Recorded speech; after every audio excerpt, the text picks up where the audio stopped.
Hey guys, welcome back to another episode of the Music Den. I'm your host, Armando Venditti. Hoping you guys are having a fantastic day. Today, ladies and gentlemen, for this episode, I have Jim Bricker joining me. How are you, Jim? I'm doing well, Armando. How are you today? I'm doing well. I'm doing well. Good. Lack of sleep as we talked about off camera, but doing good, doing good. Uh, Ladies and gentlemen, we are back with another segment of Live Album Spotlight.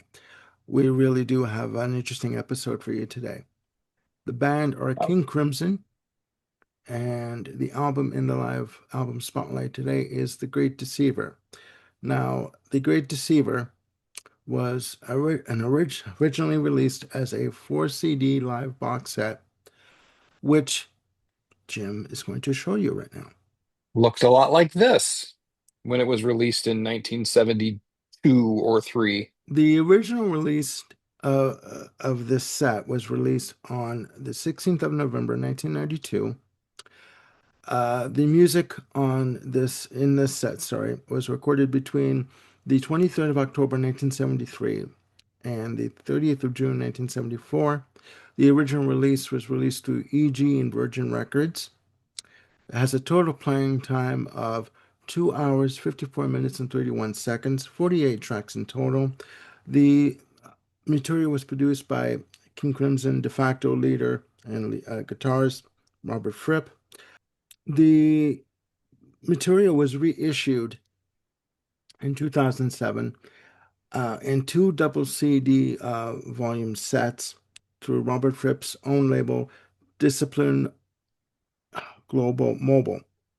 Is that correct? Okay. That is right. Yep. The box set title is taken from a song from the group's 1974 album Starless and Baba Black. Both the 4 disc and the 2 volume sets of The Great Deceiver have the same content, one complete concert from 1974 in Providence, Rhode Island, and excerpts from 5 other shows, including a show done at Massey Hall in Toronto, my home city.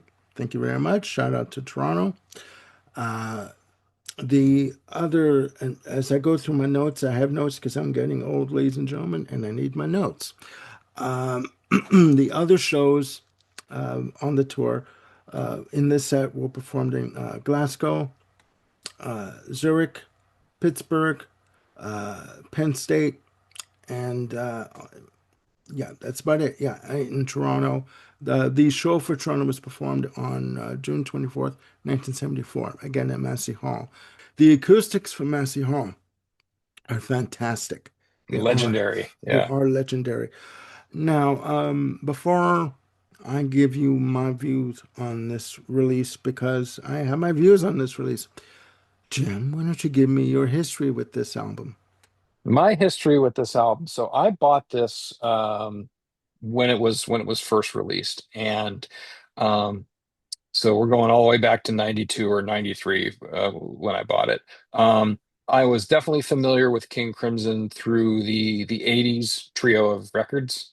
And then, of course, the frame by frame box set, which was sort of a overview of the entirety of the King Crimson's history from the debut in 69 up through 84. Um, the fourth disc of that set had 9 live tracks, and the middle three of the live tracks were from the 73-74 band. And I was just knocked on my ass by the fury that that band put forth on those tracks. It was the tracks were Schizoid Man, um, the Talking Drum, and Asbury Park. Um, None of those are featured in this set, but it was the core band of Robert Fripp, John Wetton on bass, David Cross on violin and mellotron and keyboards, and the mighty Bill Bruford on drums. And when I saw that this set was out and it was from that 73-74 band, I'm like, okay, I have no idea what I'm in for this, except for what I had known from those 3 live tracks. But I knew just based on the strength of those live tracks that this was going to be, as you called it, a little bit earlier when we spoke, an ass burner. And Hmm. yes, this 4 disc set is a complete ass burner. Um, just Ladies to and sort of, gentlemen, I got Jim to say ass on air. There we go. yes, you did. Bring a Yes, you taping. did. It's wonderful. Go on, please. Okay. Uh, as you say, stick around for the 11 o'clock show. It gets a little blue. Yes, Um, so the real interesting thing about King Crimson during this time is that they would dedicate 2 to 4 slots in each show for just pure improvisation. yes. During this time between October 73 and June 74, just depending on the length of the set and when they were putting things together, you could count on the show maybe opening with an improv, doing improvisations that led into fully composed and structured pieces, improvs that sort of trailed out from fully composed pieces, or just things created out of whole cloth that just stand alone. Um, and these guys, these improvs could go from like the most delicate violin driven ballads Yes, yes. to just pure balls to the wall metallic funk fury. Especially with Wetton and Bruford were just, I think Fripp says in some of the notes here that go with the booklet with The Great Deceiver, Okay, there it that's is. good. That's good. Yeah. um that they're just like trying to play through a brick wall. They were just so loud and just so intense that it was very hard to kind of get any forward momentum with them. They were difficult but awesome. Hmm. And a lot of that music, in fact, maybe that's a good subtitle for this episode. Difficult but awesome. That's it. There we go. That's it. Um, um, Well, would you like me to say any more? Or would you like the I, floor for a little bit? what I'm noticing here, um, in some of the tracks, there are funk elements in their playing. Hmm. Like, I mean, first of all, John Wetton's bass playing, I mean, he is slapping that thing like there's no tomorrow. Like the bass pops that come in, just his plucking ability and just uh it's amazing. It's amazing. And he's And got this overdriven fuzz tone a lot of the time yes, that's just yes, like ferocious. yes, yes. And sometimes for me it overtakes a bit of the music that's like underpinning it kind of thing, but Sure. in terms of even the mellotron and stuff, but it's ferocious nonetheless, and it's very prominent in the mix when you hear it. It is Hmm. very prominent in the mix, but we'll get into more of that. I mean, there's a lot of music on here. There's 48 tracks in total. There's, you know, disc one has 9 tracks, and the discs are separated into 4 subtitles.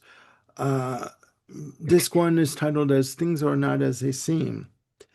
And again, 9 tracks in total, recorded at the Palace Theater in Providence, Rhode Island, on the 30th of June, 1974.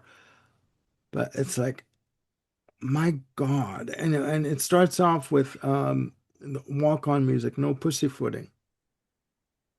Yeah, at the time, that was from the first Fripp and Eno album entitled No Pussyfooting, and that hadn't even made it to market yet. So people had no idea what they were listening to. There was no context. The album hadn't been released. Hmm. And then just from this gentle Eno and Fripp, ambient soundscape stuff, it just launches straight into the fury of, Lark's Tongues and Aspic Part Two. Two. Yeah. It just it, it's a face full of metal. Well, I mean, yeah, I mean, it's 6 minutes and 25 seconds, the lead off track. And my notes have you like, heavy, sharp guitar chords, strong bass, full experimentation. Uh, just, I guess you could say balls out. Just that they just go for the throat in that Yep. respect. And then they segue into uh, Lament. you know, which is, a more of a calmer track, like more soothing in terms of what you heard from, For the uh, first half of it, yeah. yeah, yeah. So I just, and then, after Lament, it goes into Exiles. This is one of the tracks, ladies and gentlemen, Exiles, that is repeated throughout the collection. Hmm. And, different playing times for different versions of the song. But I mean, David Cross's violin is in full display here on this piece. What is your take on this performance, on these performances? So, Well, I mean, yeah, they're masterful performances. The disc one is sort of the final date. So this was the June 30th, 74, and it's the only complete show that's represented on this box. that's right. Um, so yeah, they are in cracking form on this show, and they're just really, really cohesive. When they need to be balls out, they are. When it needs to be dialed back and gentle, they certainly are. Exiles is just a lovely treatment of a song that first appeared on the Lark's Tongues album. Um, and you have these first three tunes that everyone knows, and then it gets into the next one, which Fripp introduces as As a new piece we've been working on for a yes, considerable amount of time, even yes, though it's a complete well, improvisation. yeah, it's an improv piece at it's dubbed Voyage to the Center of the Cosmos, with a playing time, ladies and gentlemen, of 15 minutes and 3 seconds. I mean, Yep. like, oh my God. I mean, and again, in my notes, I have here, funk elements, distorted bass and guitar, pure experimentation. Again, strong bass, it really comes through.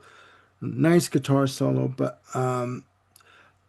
a good mix for me of atmospheric soundscapes and tension that builds up on the track. Absolutely. So, And it's not just like 15 minutes of pedal to the metal, no, because it has these parts where they sort of step back and just let the music kind of breathe a little bit, and you've got these big mellotron washes sort of yeah, coming in, and then it kind of picks back up again. But they were doing this, they were walking a tightrope. They had no plan. They knew they were going to improvise, but who knows how it was going to start. And it just starts off with Bruford doing a drum roll, yeah, and he starts a groove, and then Wetton comes in just with his overdriven bass, and they're off to the races.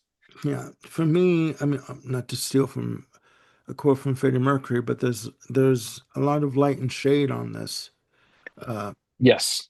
during these performances. Like galore, basically light and shade, because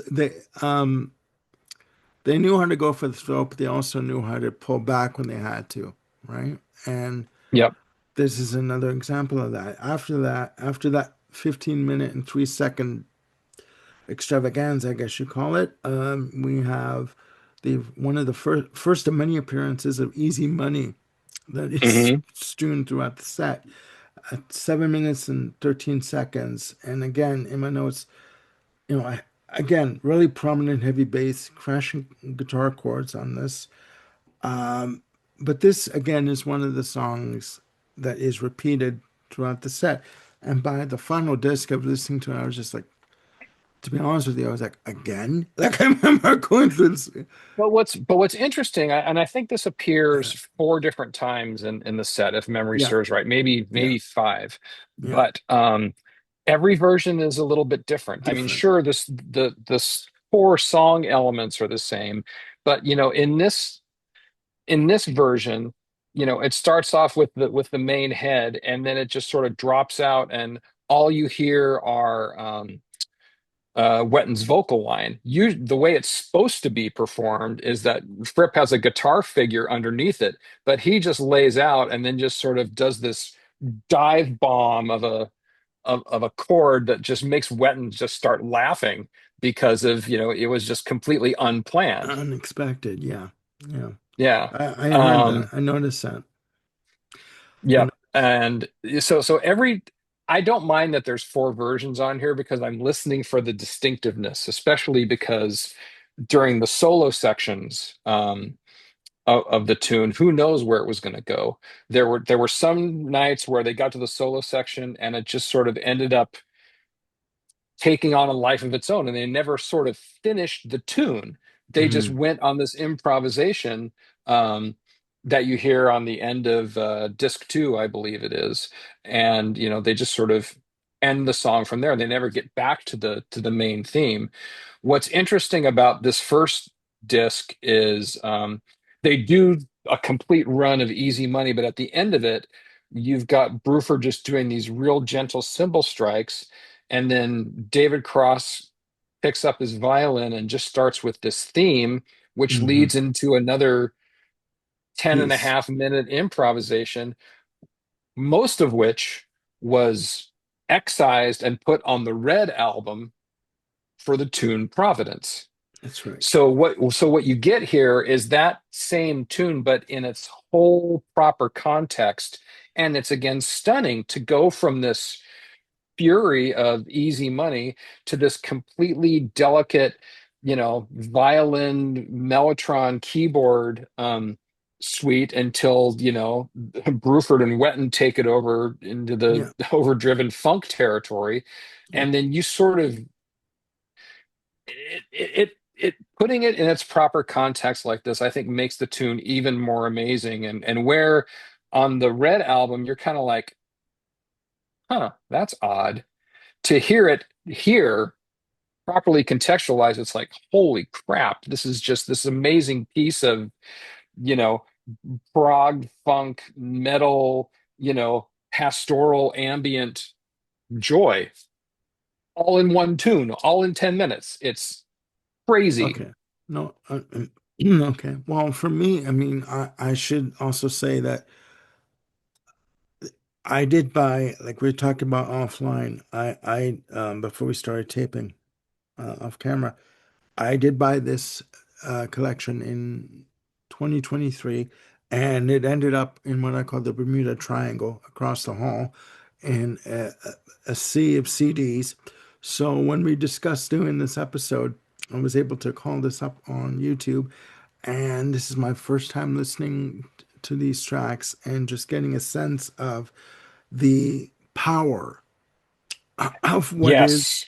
what was this version of King Crimson. I guess we talked about like Mark 10 or Mark 15 or 20 of the group, because as we Yeah, also said off camera, with this group as well as other bands at the time, if you went to the bathroom during a recording session, by the time you came back, you could be out of the group. So you don't know what was going on. Okay. that's true. So, but and then, you know, um from Providence you go into Fracture, Mhm. clocking in at 11 minutes and 14 seconds.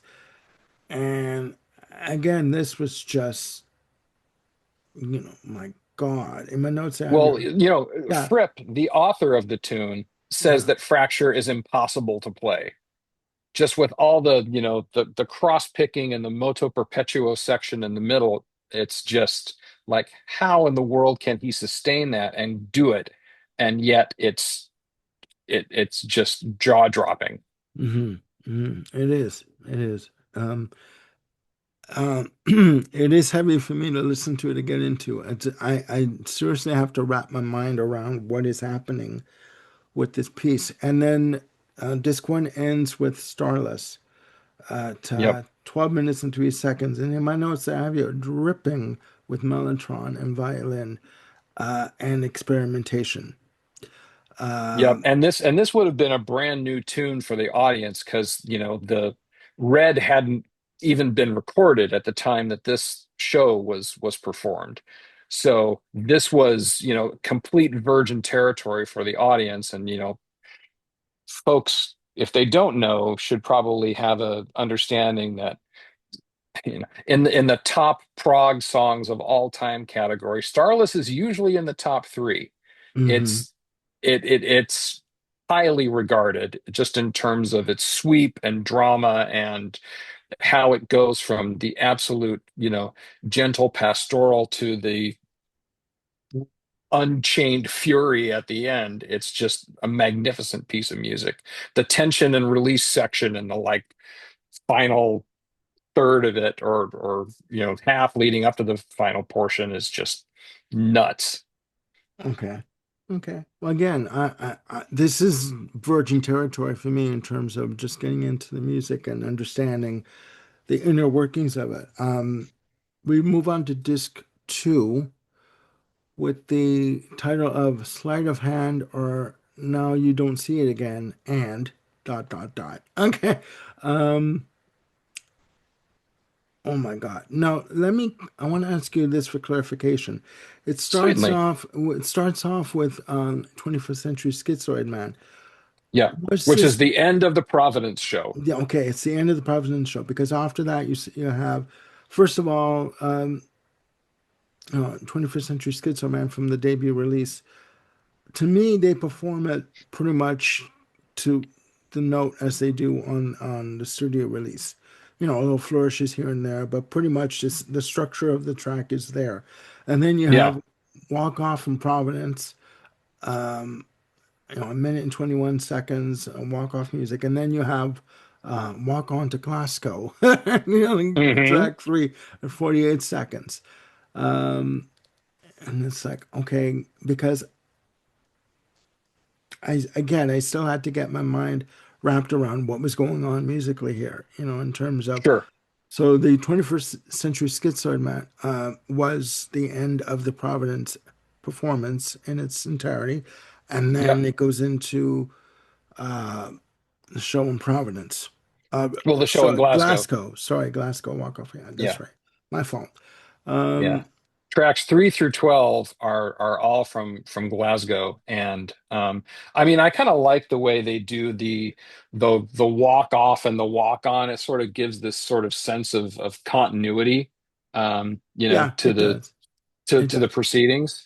It does. And Yeah. and again, they start off with an improvisation. I mean, it's called Shark's Lungs in Lemsip, whatever Lemsip is, Yeah. but that's them just improvising their way into the opening violin theme of the dun dun dun dun dun dun dun dun dun, dun, from Lark's Tongues Part One.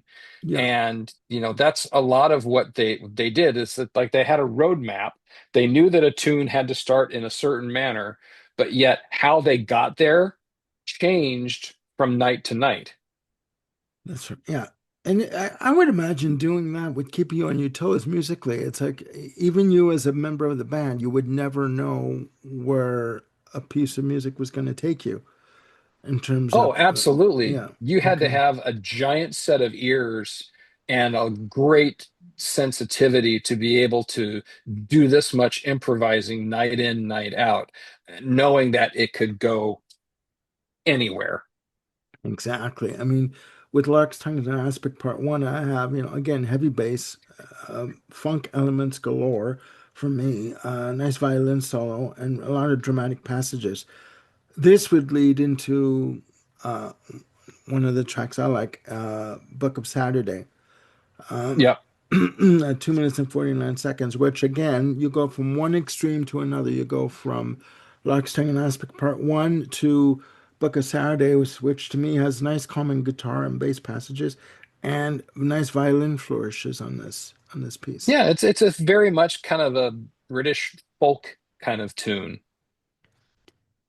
Yeah. which coming out of the kind of, atonal 20th century classical feel of, Lark's Part One. It's, again, it makes for an evening of difficult, challenging, but insanely intense listening. No, it's true. It's true. After Book of Saturdays comes again Easy Money at 6 minutes and 40 seconds. Did you notice any differences in this version, this performance of Easy Money? Then, because I Yeah, I couldn't. think, well, yeah, I mean, Fripp is doing the guitar part all the way through, the intro, as opposed to the first time we heard it from the Providence show. And then the improv section in the middle, or the soloing, is just a little more contracted. so they're not as expansive as they were in the Providence show. But again, Mm, the real gem here is that coming out of Easy Money, they go into another improvisation, which ended up getting used on the Starless and Bible Black album called We'll Let You Know. yeah, And similarly to what they do with Providence, again, you sort of get the complete contextualization of this track, which on the SABB album, you're kind of thinking, huh, this is an odd little piece. What is this all about? Well, now in this context, you know exactly what it's all about. And it's their way of doing the connective tissue between Easy Money and the Night Watch. So that's right. between those two pieces, you have We'll Let You Know, which kind of serves as an anchor, Yeah. to get from one to the other. Hmm. Yeah, very much. Because with Will Let You Know, again, it's to me, I hear atmospheric violin, really heavy bass, and again, heavy guitar passages on this. But again, it serves as a gateway to get into the Night Watch Hmm. at 5 minutes and 16 seconds. And there's a lot of what I notice on these tracks, there's a lot of buildup of tension, musical tension on these pieces. Sometimes, Absolutely. sometimes it comes to a certain part and then it drops off. Excuse me. And then other times it'll build, build, build, and then just crash into, what they're doing, like, a major, guitar extravaganza with, heavy bass and drums, etc. But Yep. the Night Watch, again, at 5 minutes and 16 seconds. What is your take on this piece? I And like the Night Watch. I mean, it's kind of this pastoral, ode to a 18th century painting, if I'm not mistaken, done in the Netherlands, or at least mhm, the subject matter was about, the Dutch masters, if memory serves correctly. that's right. Um, and yeah, it's just this nice tune. I mean, again, coming out of the sort of angular jazz funk fury of Will Let You Know into this, peaceful wash of violins and mellotrons and heavily strummed guitar on, the Night Watch. It's a great dichotomy. I mean, like you were saying earlier, light and shade. I mean, every disc on in this set is just full of light and shade, even Exactly. within single tracks. Yeah. Yeah, no. I agree with you 100%. Now, let me ask you this. We've been guilty of using the phrase dripping with mellotron. Would you Yes. say that these songs are dripping with mellotron, or would you say that there's just the right amount of mellotron? Um, Well, certainly Starless just Drips. completely drips with I was Mellotron. waiting for that. I was waiting for you to do that. Thank you so much. Yep. Okay. So yes, definitely. Definitely there is Mellotron use, not Mellotron abuse, Okay. but use.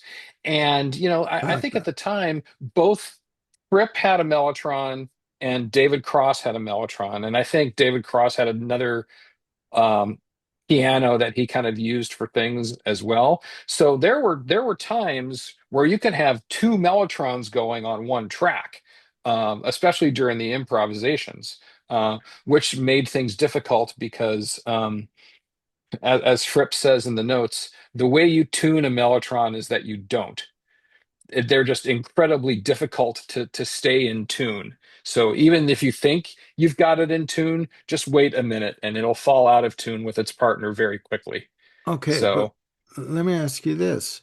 Wouldn't mhm. one cancel out the other in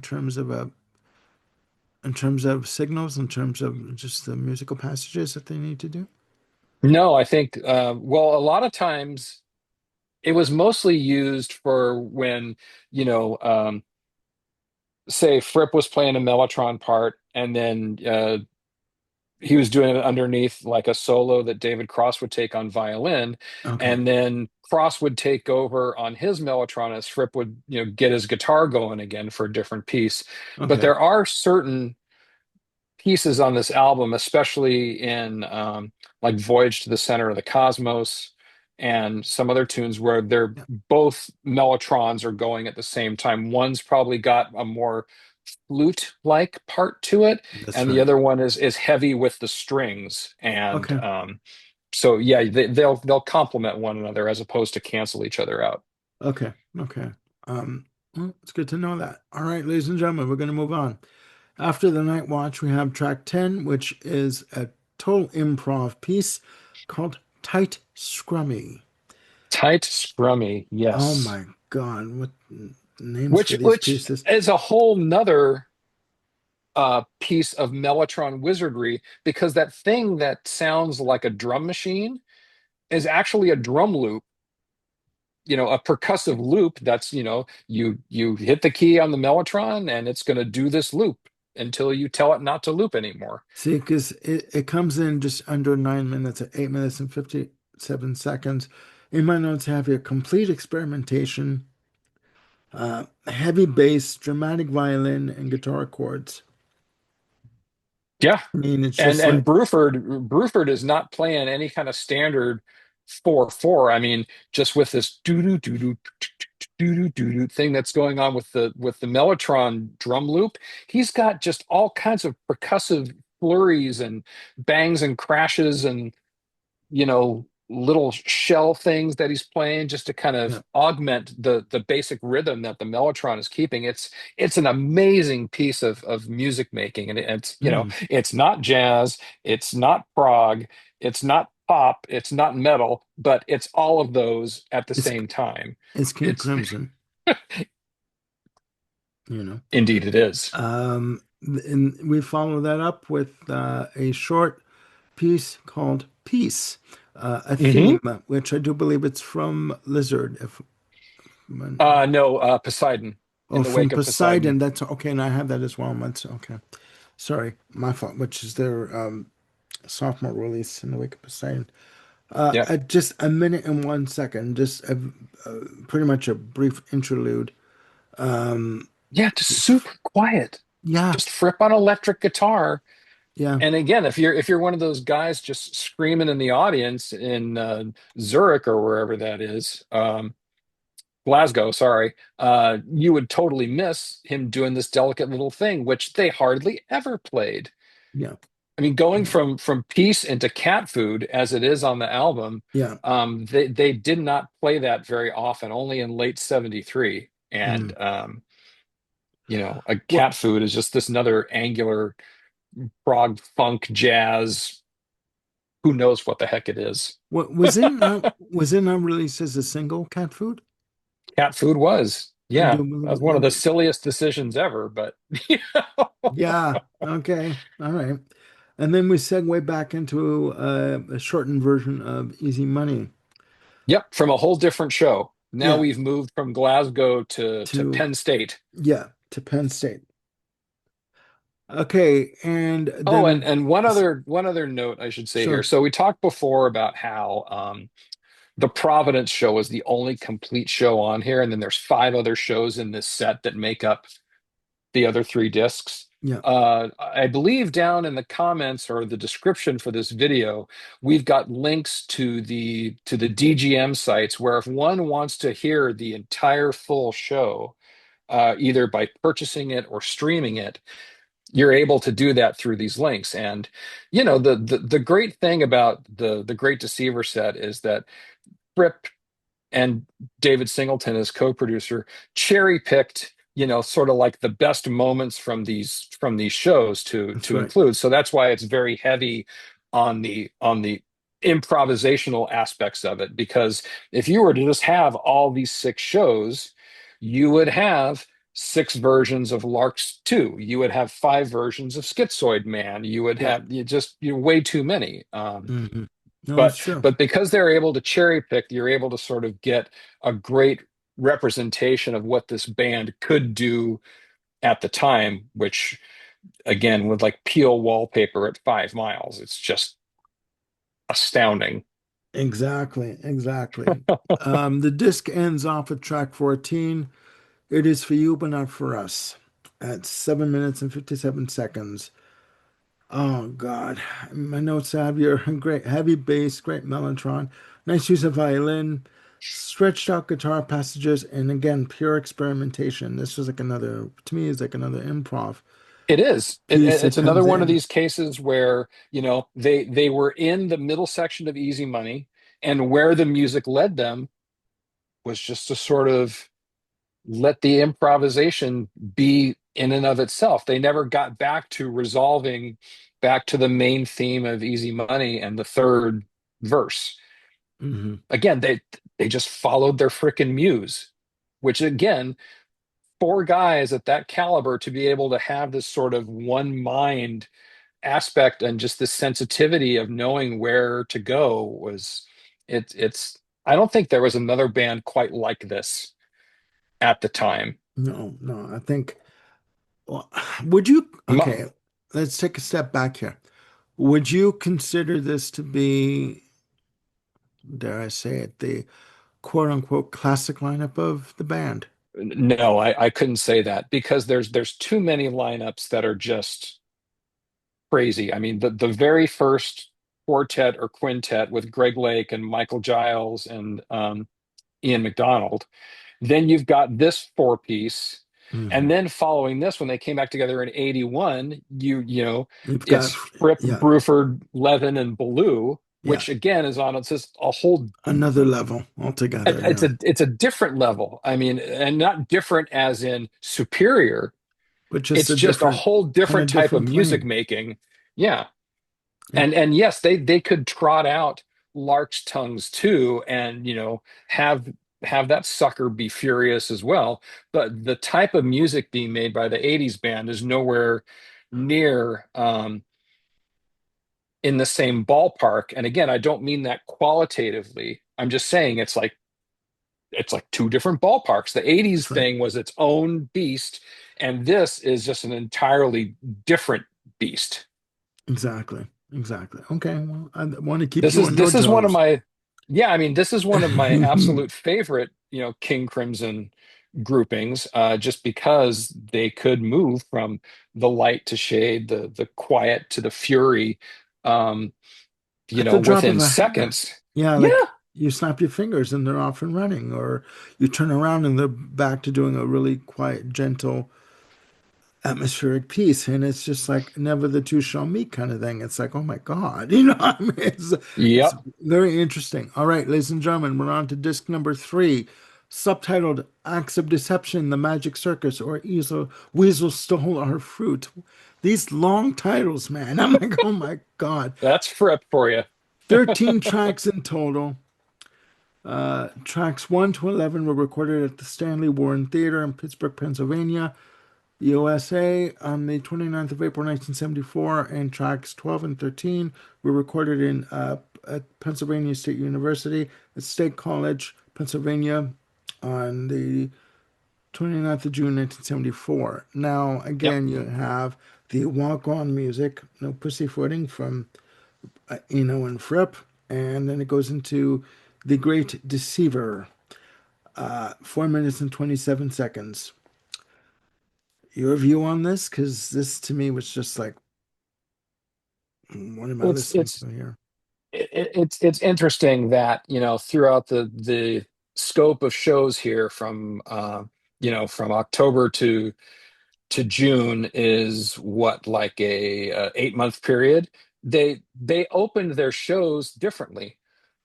The first set of shows they opened it with an improv into Lark's One. In this set, of which this is kind of the only representation of April, they open it with the Great Deceiver, which was the opening track to the record that had just come out when they were doing this tour. And then at the end, they change it up again and they open with Larks 2. So again, that's one of the great things to appreciate about this band is that they never sat still. For as much as I love, Pat Metheny, one of the things about going to his shows is that you pretty much know what to expect.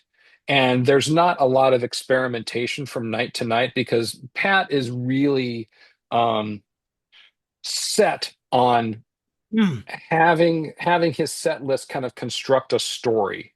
and have had to be this flow from Yeah, beginning to end. I've heard him say that in the interviews. Yeah, Yeah.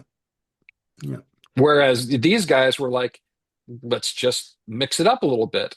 They mix it up carefully, but still, it's like he's never just sitting on his laurels and just saying we're going to do it the same way every night. yeah, yeah. Well, I mean, even with the Great Deceiver in my notes, like the lead off track, fast-paced drums, guitar, and bass, a lot of starts and stops with regards to the tempo, a lot of funky elements in this piece for me. That's Yep. what I've noticed is that between the rhythm section between Bruford and Wetton, man, they were like they could funk out with the best of them if they had to. Yep. I mean, like you said though, Wetton had the overdriven fuzz effect on the bass guitar. Sorry, but one coffee, When he ladies and needed gentlemen, to. and I'm screwed up. Yeah, when he Well, needed yeah. to. Yeah, but no, because thoughts keep running through my head, and I'm trying to get them all straight, and it's like they're not coming out proper with how I want to pronounce say them.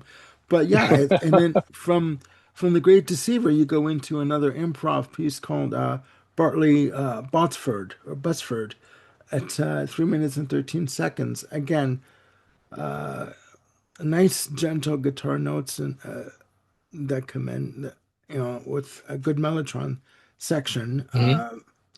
A great guitar passage.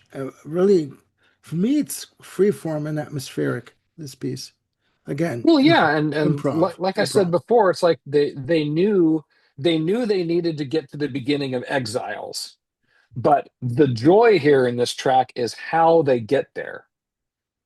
Yeah, That's the great thing about disc three, especially in this set, is you've got three different times where they know where they need to get to, and you see them either tiptoeing or confidently striding their way into that tune. 3 and 4 is great. 5 and 6 is that's kind of the second example of that, yeah, the Daniel Dust dust. improv Yeah. into the Night Watch. And let it be said, Bartley Butsford was Fripp's nickname for Bruford.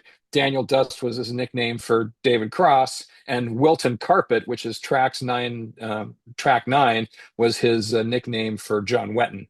So See, I didn't know that. I didn't know that. there you go. There you See, go. There I'm you a go. fount of information for you, Armando. Yes, you are. Yes, you are. You are helping me out with this episode quite a bit. Because I no, I got to Well, tell I've been you, living with this album for 33 years, so it's very much in my no, DNA. and I appreciate this because for me, to me, this was just sensory overload on a music level. It was just like what am I listening to here? Like, and Yeah. there were times where like I couldn't make sense of it. It was like, what the heck is going on here? Um, but okay. Did you notice any differences again with the Night Watch being played here and like Exiles and Night Watch are pretty much the same every time they do it. There's not a lot of space for uh for improvisation, unlike what there is with Easy Money. It's very much a structured song. And yeah, given what they tend to do when they're sort of unleashed and doing these improvs, it's nice to have some structured songs here and there. And again, I don't mind the fact that it's repeated in the box because, again, it puts things in its proper context. it does show to me, it does show a musical progression in terms of where they started with the song at the beginning of the tour, and as they went through the tour, elements changed. Maybe things were sharpened, fine-tuned, and by say midway or towards the end of the tour, Mhm. they got certain pieces into a frame where they were happy with them, and they went on from there. Uh, Yeah. But then again, you get to the tours in June, Exiles and Nightwatch are gone. yeah, yeah. Well, So, this, well, this set well, has, Exiles wasn't gone. Sorry. yeah, no, but this set has proven one thing to me is that the only thing that's constant is change. an Yeah, with evolution, this band, absolutely. right? So, but we will continue. I mean, like, after Wilton Carpet, we have um, the Talking Drum, Yep. which for me is just, I wouldn't say ass shaker, but it's got its sections to it. Well, Rhythmic, it's all tension because yeah, it just keeps building this th- doo doo doo doo doo doo doo doo yeah, doo. I mean, that song is all just the bass figure with, the drums and the violin and the electric guitar and the mellotrons yeah. just going crazy underneath it or Well, on top of it or and around it. So, like in my notes, I have here for the Talking Drum, rhythmic, up tempo, great solo violin and mellotron and bass, but it does have a nice slow build to it. yes, it does. It's a slow burn. Slow burn. Exactly. And then it goes into Lark's Tongue and Aspic Part 2, an abbreviated version of it at 2 Yep. minutes and 57 seconds. And And again, again, that's sort of the proper release on the Lark's Tongues album. It goes from Talking Drum into Lark's Two, so they were kind of performing it as the audience was sort of used to it. And again, it's this yeah, perfect tension and release that happens there. Um, in the yeah, notes on the box set, Fripp said, "Look, even I get tired of hearing Lark's Tongues two all the time." So that's why it's an edited version. And again, yeah, it puts things contextually, but yet it doesn't wear out its welcome. yeah. And then you have, as they have it done on the YouTube file, you have applause and announcements at 2 minutes and 12 seconds. And then it ends with another improv piece called Is There Life Out There? Yep. Yeah, we're back at Penn State for the last two Yeah. tracks there. For, and it's 12 minutes and 1 second of like just, again, pure experimentation, right? Hmm. And again, where is it where, is it in this piece where Fripp comes on and says to the tape operator, okay, now's the time to switch the tape over if you're going to do it. So go Yep. at it, you know, Yep. because, they're just going to go off on it. So he's basically telling him, if you're going to switch the tape to record more, do it now. Otherwise, you're SOL. Like, otherwise, Yeah, and we're SOL because of it. yeah, Yeah. yeah. And we're not stop. Like, we got to get going here. I'm just going to do this. So, Yeah. and that's disc three. Disc four, the final Before we disc. leave disc three, though, Sorry, go ahead. before we leave disc three, I should Sure. note the seventh tune on here, Dr. Diamond. That's Now, right. Dr. Diamond never appeared on a studio King Crimson album, and this was its first release Yeah. into the public. And I think they only performed it, a handful of times, maybe on this particular um, spring tour in the US, and maybe in Europe too. It's an okay tune. I mean, it's like Exiles, like The Night Watch. It's heavily structured, and there's not a lot of room for experimentation within it. But again, it's got your classic Crimson hallmarks of, light and shade and tension and release, and does a it does a good job of what it's doing. I just don't particularly like what it's doing as much as I do as the other tunes, and maybe that's why it never appeared on a proper Crimson album. So Fair enough. Fair enough. I wasn't sure if that track appeared in any of the other albums. I didn't think so, but I wasn't terribly sure. there you go. Okay. All right. Disc four, the final disc in this collection. There we go. Subtitled, but neither are they otherwise. Interesting. Tracks 1 to 4 were recorded at Massey Hall in Toronto on the 24th of June, 1974. Fantastic sound on those recordings, I gotta say. In particular, tracks 5 to 12 were recorded in Zurich, Switzerland on the 15th of November, 1973. And That's another thing too with the tracks. They don't go in chronological order in terms of Right. recording dates. They Hmm. switch back and forth from 73, 74. Like there's no it's not in running order in terms of recording dates, which I find quite interesting. But Hmm. okay, and it starts off with another improv piece called The Golden Walnut. I think Uh, this is my favorite improvised piece on this whole set because it's just, you know, full pedal to the metal right out of the gate.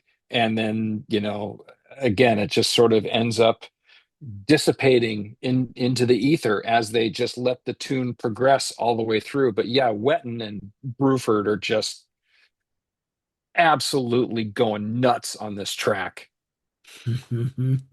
well, in my notes, I have here fast pace, heavy bass, a nice breakdown section, and again, complete experimentation. 11 minutes Yep. and 45 seconds, ladies and gentlemen, of just, we don't know where we're going to end up. Let's Yeah. see. You know, And it goes by like that. I mean, yeah, if you're into this type of music, I mean, if you're a Taylor Swift fan, this is going to be like going to the dentist without any painkiller. But for people who dig this stuff, and I'm going to guess that a lot of the folks who visit your channel do, yes. it's going to be like, oh my gosh, I can't believe this is over already because there's so much variety going on, and it's just so intense and unrelenting in what it does. I would agree. And I would have to add that if you are a fan of progressive rock like King Crimson, etc., going to a Taylor Swift show or listening to Taylor Swift would be like going to the dentist and having your teeth drilled with no drugs. So It works both ways, doesn't it? painful. All right, that's all I'm gonna say. All right, that's all I'm gonna say. Okay, now from the Golden Walnut, we segue into another recording of the Night Watch. Yep. And for some reason in my notes, I have you dripping with Mellotron on this piece. Um, The Night Watch, like Exiles, drips with Mellotron. Yeah. yes, yes. And then we have again Fracture at 11:52. Uh, I to love me, at the beginning of this track that you hear the guys in the audience kind of going, "Oh my God, this is Fracture!" yeah, You hear a few guys just beginning to lose their mind because they know what's coming. yeah. In my notes, I have here a gradual build of guitar, heavy rhythm guitar chords, and multiple music swells, like like peaks and valleys in terms of them. The mellotron coming in, building with the violin, and just dropping out again and coming in, and it again builds musical tension, right, with this piece. Yep. Oh boy. We have another improv piece called Clueless and Slightly Slack. 8 minutes and Yes. 14 seconds. In my notes, I have here nice atmospheric violin and bass. What is your view on this piece? Oh, it's like 180 degrees from the fury of the Golden Walnut. Again, we're talking about the exact same show. It's that night in Toronto. And, this time their muse took them in a very pastoral kind of direction.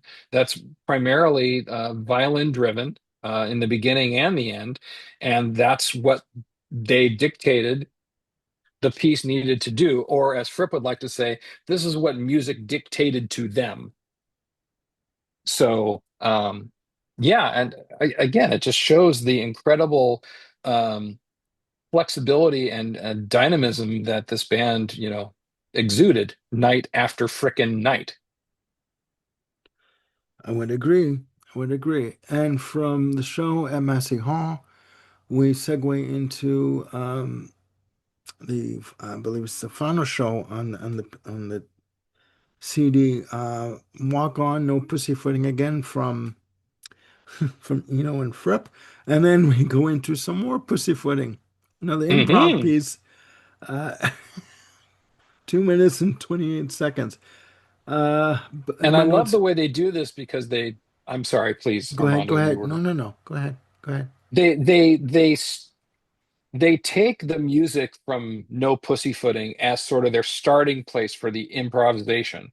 So they're sort of using the recorded intro as the jumping off point, and they start whirling and twirling their way into the beginning of Hmm. Lark's Tongues Part One. Yeah, But they've got this, again, amazingly creative way of doing it just with these guitar and bass and drum figures that are yeah, just, it's like, what the heck are you guys doing? It's just a yeah. complete circus act, it sounds like. That That's right. again, another one of my favorites, from an improv standpoint, on this album. It's short, tight, 2.5 minutes, but boy, does it It builds. grab It your builds. attention. Yeah, it Yes. builds, and then it goes right into Lark's Tongue and Aspic Part One. Uh, for me, high energy, great violin, furious bass. I mean, when would rip on the bass, he would go to town on it. Nice use of violin on the breakdown sections for me. Again, calm guitar passage, but there's also a build of tension. Like, call it light and shadow, call it peaks and valleys, call it whatever you want. But they knew how to set the stage for uh, keeping the audience wanting more, or keeping them on their toes, kind of thing, right? So, I mean, this is Yeah. just another example of that. Yeah, Uh, Lark's Tongues Part One is this great example of just tension and release. I think it's like, even in the studio version, there's even more tension and release built up because there's a whole section of the composed tune that they don't perform, here live. I mean, I think the studio version of Lark's One is probably like 11 minutes. So okay. they're leaving out an entire section, but again, it still doesn't lose any of its potency. Yeah, I have the Super Deluxe box set, but I got to go back and take a look at it. I haven't touched it in a while, but again, it's in the Bermuda Triangle. After Lark's Tongue and Aspect Part One, we go into an improv section, which I'd like you to discuss a bit about this, called Yep. Track A, called The Law of Maximum Distress, Part One. You know, And followed by track part, nine, which is the Law of Maximum Distress, that's Part Part Two. Two. Now, what is your view on these pieces? I mean, for me, it's an atmospheric piece, like atmospheric guitars, nice violin flourishes. You know, again, heavy bass that comes in, uh, Yep. nice mellotron swells, but and again, frenzied notes that come in also. So you have a mashup of styles coming in here. Like, what is your view Yes. on this piece? My view on this, I have several views. Let's start with the first view that I adopted. Please, Um, please. Way back in the day when I first heard this set, it was very jarring to go from part one to part two because it sure sounds like that there was a tape operator error. And there's a whole chunk of the improv that you can tell is just missing. Okay. So I don't know, and people just assumed that it was, the tape operator screwed up and they had to like switch tapes. And so in that course of the switch, you missed a bunch of it. However, that isn't the case because, what the band actually did was take what's this missing section in between the two improvs, and they lifted it out and they put it into the Starless and Bible Black album and overdubbed some vocals on it, and that became the tune called The Mincer. So the Okay. proper way to hear this whole thing, and I sent you a link on this, Armando, so And we're going to hopefully you include can, it. and you're going to include it, super, is basically you take Law of Maximum Distress Part One, The Mincer, and then Part Two of Maximum Distress. And when you put that all together and do a little bit of creative digital editing, you end up with kind of like the full piece as performed. Um, Except that when it was performed live, there wasn't any vocal line on top of it. Wetton did that in the studio when they turned this into a quote unquote song. Yeah. So, so my view is, once you're able to put the mincer in between the two portions, then you've got sort of like this full and complete improv that goes from, point A to point Z, and you get the proper flow that takes it all the way through. Like I was saying before, with Okay. the mincer portion excised, it's a little bit jarring. Okay, yeah, because I mean, part two of the law of maximum distress, 2 minutes and 34 seconds. To me, it's a jam session. Yes. It's a complete jam session. Again, complete experimentation. Although you do have what I call subtle violin that come in on that piece. But so Hmm. you're saying so if you insert the mincer in between parts one and two of the law of maximum distress, you'll have the complete picture of that piece, of what that piece was meant to do, or the Yep. full And scope of it. and the, yeah, and the King Crimson guys, I mean, David Singleton has done a couple of different edits of this, and the link that's going to be down in the description Yeah. is the piece that David Singleton prepared that has the full thing. Part one, Mincer, part two. So Okay, yeah, and we will put that in the description below, ladies and gentlemen, so you can check it out. Um, Jim was very gracious to include that. Thank you very much, sir. Now, we also have, after the Law of Maximum Distress Part 2, we have another version of Easy Money, 7 minutes and 32 seconds. Sorry. Again, any difference for you in this performance of it? off the top of my head, I don't know what it is that makes this distinguishable from the other versions, except that it's more kind of standalone. I mean, because if we look at disc one, Easy Money ends and it directly starts into the improv of Providence. Yeah. On disc two, the first version of Easy Money goes right into the improv called We'll Let You Know. And then the second version of Easy Money on disc two kind of ends up going into this whole other improv that just ends. It's you get the first two verses of Easy Money, and then the piece just sort of goes and dies a natural death from there. Um, disc the version on disc four is probably the only version of Easy Money that's like completely standalone, Okay. where it there's no improv into it, there's no improv out of it. It's just 7.5 minutes of this is the track. This is his track. And okay. Okay. Then we have, what a surprise, an improv piece called Some More Pussyfooting at 5 minutes and 53 seconds. And this piece segues into the last track on the disc, but we'll get into that. First of all, with Some More Pussyfooting, you have what I'm hearing is simmering mellotron, subtle bass notes. There's a building tension that's happening on the track, and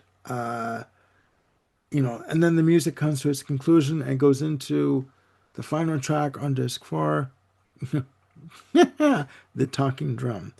Uh, Yep. at 6 minutes and 2 seconds. Again, very rhythmic, percussive, nice subtle violin on it, heavy use of bass.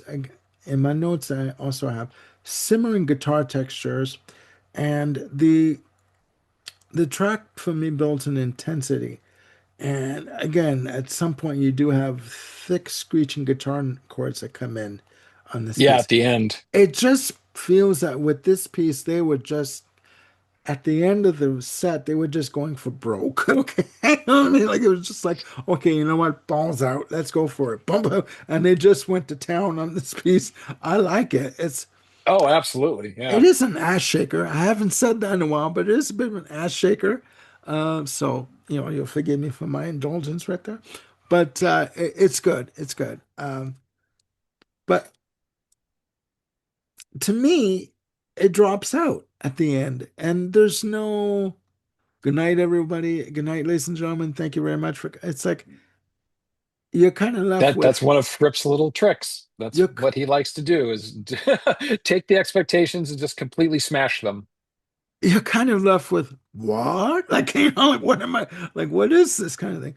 But Yeah, I mean, normally it would resolve into Lark's part two, but like I was saying earlier, he just decided, yeah, sometimes you don't need a whole nother version of Larks. And so yeah, it's this whole tension that just builds and builds and builds and builds, but you don't get the release that the that Larks 2 provides.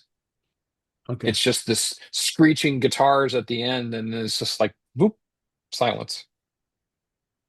Okay. All right.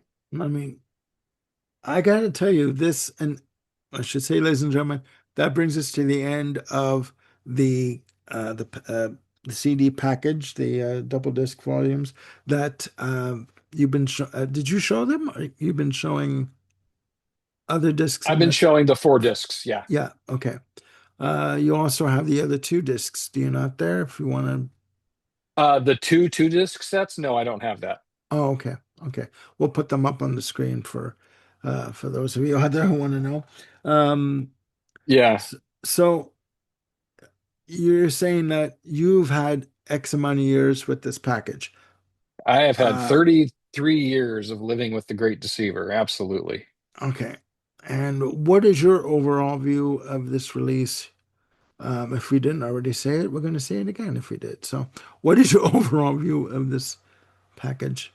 I think it's the best King Crimson live album that's there. I mean, this was not the first Crimson live album that came out. The first was USA, which was put out in 75, I think, after the Red album. And it was from, the 74 band Yeah. with some overdubs in the studio. I think they got Eddie Jobson in there to overdub some violins here or there. And